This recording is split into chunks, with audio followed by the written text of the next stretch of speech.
नमस्कार। तो आज है 16 जुलाई और अमेरिका ईरान युद्ध लगातार बढ़ता चला जा रहा है और एक के बाद एक हमले एक दूसरे पर होते चले जा रहे हैं।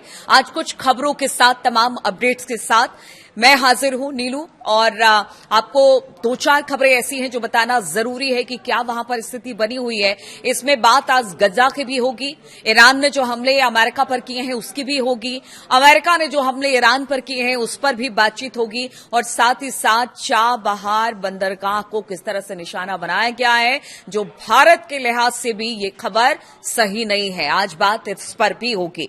तो चलिए शुरुआत करते हैं सबसे पहले लेटेस्ट हमलों की। तो हम आपको बता दें, अमेरिका ने बड़ा प्रहार किया है ईरान पर, और खबर मिल रही है कि ईरान के टैंक यूनिट पर हमला किया गया है और काफी ज्यादा नुकसान वहां पर पहुंचा है। अगर अहबाज की बात की जाए, जहां पर यूनिट है, टैंक यूनिट है ईरान का, वहां पर सबसे ज्यादा T-72 टैंक है और कहते हैं कि सबसे खतरनाक टैंक है, और वहां पर उनकी जबरदस्त ईरान की इस पर पकड़ है, उस पर हमला किया गया है और अमेरिका की तरफ से दावा किया गया है कि इसको तबाह कर दिया गया है। अब देखिए, एक के बाद एक हमले हो रहे हैं। 7 सैनिक ईरान के पहले ही मारे जा चुके हैं और अब इस तरह से टैंक यूनिट पर हमला करना अपने आप में बड़ी खबर माना जा रहा है। इधर अगर बात की जाए 16 जुलाई की सुबह की ही बात की जाए, तो ईरान ने भी अमेरिका के हमले के जवाब में जवाब दिया है और बहरीन, कुवैत और जॉर्डन पर हमला किया है।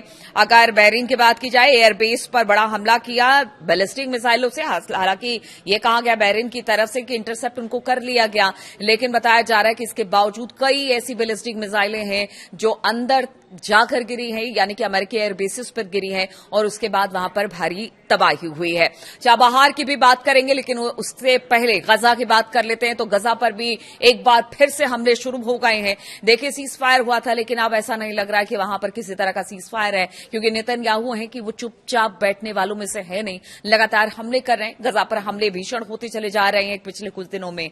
गजा पर पिछले 2 दिन में इजरायली हमलों में हमास के 2 सैन्य कमांडर समेत कम से कम 12 लोगों की मौत की खबर है। स्थानीय स्वास्थ्य अधिकारियों की माने तो बुधवार को यह जानकारी दी गई। हमास के साथ महीनों पहले हुए संघर्ष विराम के बावजूद भी वहां पर हमले लगातार जारी हैं। स्थिति ऐसी है कि अब तो कोई एक घर भी नहीं बचा कि जिसका एड्रेस आप पता कर ले कि यहां पे कोई घर बचा है। स्थिति बहुत ही खराब है। अल-अक्सा अस्पताल के अधिकारियों ने बताया कि बुधवार को हुए हमले में एक ही परिवार के 3 लोगों की मौत हो गई है। इजरायली सेना ने बुधवार को उत्तरी गजा में हुए एक हमले में हमास के 2 कमांडरों को मार गिराया, और इजरायल का ऐसा कहना है कि हम तो मारते हैं हमास के कमांडरों को, हमारा तो टारगेट वही है। लेकिन वहां पर जिस तरह के हमले हो रहे हैं उससे तो ऐसा नहीं लगता। जिस अस्पताल पर हमला हुआ है, अस्पताल के अधिकारियों ने बताया कि मंगलवार को उत्तरी गजा के घनी आबादी वाले जबालिया शरणार्थी शिविर के नजदीक एक पुलिस थाने पर भी हवाई हमले हुए हैं। यानी बुधवार, मंगलवार, उससे पहले भी हमने देखा किस तरह से गजा में अलग अलग ठिकानों पर हमले हुए हैं और इसमें काफी लोग मारे गए हैं। नासिर अस्पताल के अधिकारियों ने बताया कि खान यूनिस में एक टेंट शिविर पर भी बमबारी की गई है और यहां पर भी एक व्यक्ति की मौत हो गई है। तो पहले ही गजा बर्बाद हो चुका है, अब और क्या बर्बाद करने के लिए वहां पर बचा है कि लगातार वहां पर हमले इजरायल की तरफ से किए जा रहे हैं। और बताया जा रहा है कि इजरायली सेना दक्षिण शहर रफाह के बाहर मुवासी इलाके में एक बच्चे को भी उसने गोली मार दी है, जिससे उसकी मौत हो गई है। इजरायली सेना ने मध्य और दक्षिणी गजा में हुए हमले पर तुरंत कोई टिप्पणी नहीं की है। जबालिया में हुए हमले के बारे में एक बयान में उसने दावा किया कि मारे गए 4 पुलिस अधिकारी हमास के चरमपंथी थे।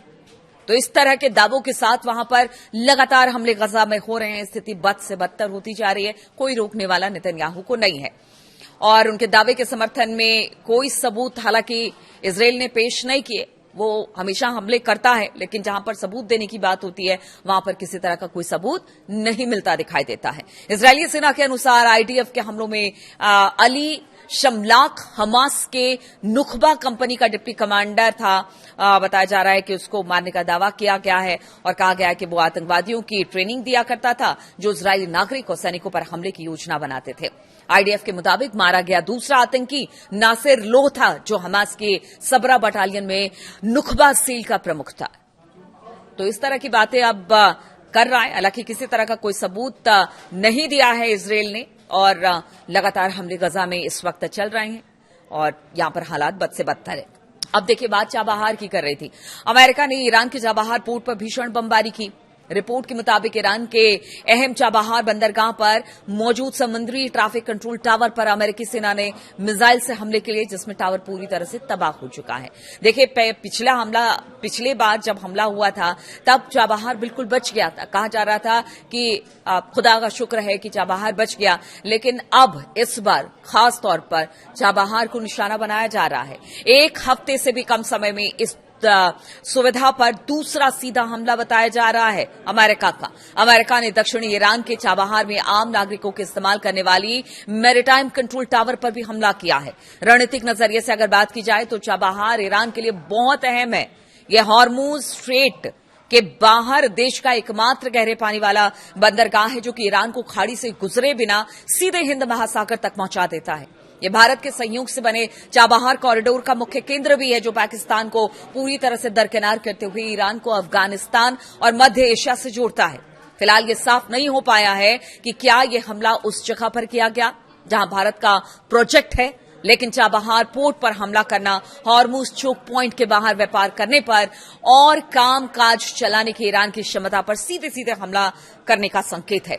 ईरान के पोर्ट्स और मैरीटाइम अफेयर्स अथॉरिटी के अनुसार प्रोजेक्टाइल हमले में वॉच टावर को बेहद नुकसान पहुंचा है। इस टावर को 9 जुलाई को हुए पिछले हमले में भी नुकसान पहुंचा था और कल जिस तरह से हमला हुआ उस पर भी पहुंचा है। पोर्ट कॉम्प्लेक्स में मौजूद 2 डॉकिंग सुविधाओं पर भी हमला किया गया है, जिससे कुछ इलाकों में बिजली भी चली गई है। इसके अलावा टावर का इस्तेमाल मुख्य रूप से नागरिक कार्यों जैसे कि मछुआरों के रेस्क्यू ऑपरेशन और समुद्री व्यापार की सुरक्षा के लिए किया जाता था। इसका इस्तेमाल हमलों के बाद चाबहार के शहीद बेहिश्ती और कलंतरी टर्मिनलों के पास के बुनियादी ढांचे और 2 डॉकिंग सुविधाओं यानी कि मरीन पियर्स को भी नुकसान पहुंचा है, जिसकी वजह से शहर और पोर्ट के कई हिस्सों में बिजली गुल हो गई है। चाबहार पोर्ट भारत की विदेश नीति और रणनीतिक विसाध का एक बेहद मजबूत और ड्रीम प्रोजेक्ट रहा है। भारत ने पाकिस्तान को बाईपास करके अफगानिस्तान, मध्य एशिया और रूस तक व्यापारिक पहुंच बनाने के लिए इसमें भारी निवेश कर रहा है। और अब देखिए, अगर चाबहार को निशाना बनाया जाता है तो आप समझिए कि कितना नुकसान ईरान के लिए भी है और भारत के लिए भी है। देखिए, जिस तरह से बात हो रही थी कि इस प्रोजेक्ट को निशाना नहीं बनाया जाएगा, लेकिन अब इसी को निशाना बनाया जा रहा है ताकि तेल आपूर्ति यहां पर रुक जाए, महंगाई बढ़ जाए और इसी महंगाई बढ़ने का डर अब सता रहा है। देखिए, ये खबर तब आई है जब फॉक्स न्यूज एजेंसी ने प्रांत के एक अधिकारी के हवाले से बताया कि ईरान के दक्षिण पश्चिमी खुर्जिस्तान प्रांत में गेहूं के भंडारण वाले एक साइलो और एक अन्य जगह पर रात में अमेरिकी प्रोजेक्टाइल से हमला हुआ। आपको बता दें कि स्ट्रेट ऑफ हॉर्मुज को लेकर अमेरिका ईरान के बीच तनाव लगातार बढ़ता चला जा रहा है। इस्लामाबाद शांति वार्ता को खत्म करने की घोषणा कर दी है और अब आप समझिए कि अगर यहां से जिस तरह से पहले ही ट्रंप की अगर बात की जाए, कल मैंने बताया ही था कि उन्होंने कहा ही था कि देखिए, अब उनके बेसिक इंफ्रास्ट्रक्चर पर हमला किया जाएगा, उनके पावर प्लांट्स को, उनके पुलों को, उनकी सड़कों को, उनके भंडारण को और अगर चाबहार के टावर को, क्योंकि वहां पर बहुत इसका काम लिया जाता है। अगर इन सब चीजों पर अगर हमला होता है तो आप समझिए कितना नुकसान ईरान को होगा। और इधर ईरान भी लगातार हमले कर रहा है, अमेरिका के अलग अलग ठिकानों को वो लगातार टारगेट कर रहा है। हॉर्मुज में अभी भी संकट बरकरार है। अब तो ये कह दिया गया है कि यहां पर किसी का भी जहाज हो उसे नहीं जाने दिया जाएगा, चाहे दोस्त हो दुश्मन हो, किसी का जहाज यहां से निकलने नहीं दिया जाएगा। उस पर अगर अमेरिका के नाकेबंदी की बात की जाए तो जबरदस्त तरीके से पूरी नाकेबंदी ईरान के जहाजों को वहां से ना गुजरने को लेकर अमेरिका ने शुरू कर दिया है। यानी स्थिति अब यहां से बहुत ही खराब होती चली जा रही है। अब यहां पर किसी तरह का फिलहाल तो कोई शांति यहां पर स्थिति बनती दिखाई नहीं दे रही है, क्योंकि दोनों एक दूसरे पर हमला कर रहे हैं। और खबर तो ये भी आ रही है कि देखिए, ग्राउंड हमला शायद अमेरिका कर सकता है, लेकिन इसकी पॉसिबिलिटीज थोड़ी कम है, क्योंकि अमेरिका कभी नहीं चाहेगा कि ईरान में फौज उतारकर वो कोई बड़ा रिस्क ले।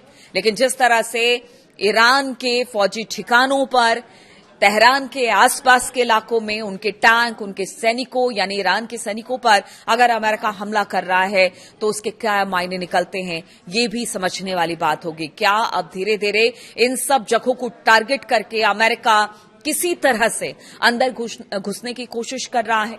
साथ ही साथ उनके न्यूक्लियर प्लांट हो या फिर तेल प्लांट हो या फिर जहां पर सबसे ज्यादा उत्पादन तेल का होता है या तेल के कुएं हैं, उन सब जगहों को अमेरिका टारगेट कर रहा है। इसके पीछे अमेरिका की मंशा क्या है? इधर अगर इजराइल की बात की जाए तो दूसरे मोर्चे पर लेबनान और गजा में हमले तेज कर दिए गए हैं इजराइल की तरफ से। तो क्या पूरी तरह से एक रणनीति बनाकर घेरने की कोशिश की जा रही है? इधर ये भी खबर आ रही है कि जो इराक के कुर्द फोर्सेस हैं, क्या वो अंदर दाखिल होंगे? तो बहुत सारी संभावनाएं, आशंकाओं के साथ अब ये युद्ध धीरे धीरे स्प्रेड होता चला जा रहा है। युद्ध और अपनी चरम स्थिति पर पहुंच गया है। रोजाना हमले हो रहे हैं। अब तो बताया जा रहा है कि अमेरिका दिन के समय में भी ईरान पर हमले कर रहा है। इधर बाकी अगर खाड़ी देशों की बात की जाए, चाहे वो कुवैत हो या फिर बहरीन हो, जॉर्डन हो, हर जगह के सरकारों ने कह दिया है अपने लोगों से कि देखिए, सरकार जो कह रही है उसका पालन करे। यानी सिक्योरिटी पर्पज से उनकी जिंदगी को लेकर सरकार अगर कोई फैसला ले रही है तो उसको माने, सेफ्टी उन्हीं के लिए की गई है। यानी हर कोई सतर्क यहां पर दिखाई दे रहा है। लेकिन ये सतर्कता तब काम नहीं आती है जब कोई मिसाइल या ड्रोन वहां पर जाकर गिरता है और फिर एक विनाश देखने को मिलता है। और ये विनाश अब पूरे गल्फ कंट्री में, खाड़ी देशों में देखने को मिल रही है। अब ये मामला कितना आगे बढ़ेगा, अब और किस तरह के हमले होंगे, कितने ठिकानों को निशाना बनाया जाएगा, अमेरिका और इजराइल की मंशा क्या है, क्या कोई रणनीति के तहत ये सब कुछ किया जा रहा है, ईरान अब इससे किस तरह से दो चार हो रहा है, किस तरह से जवाब देगा आगे भी इन हमलों का, इस पर मेरी नजर रहेगी। बहुत बहुत शुक्रिया मेरे साथ इस वीडियो में शामिल होने के लिए।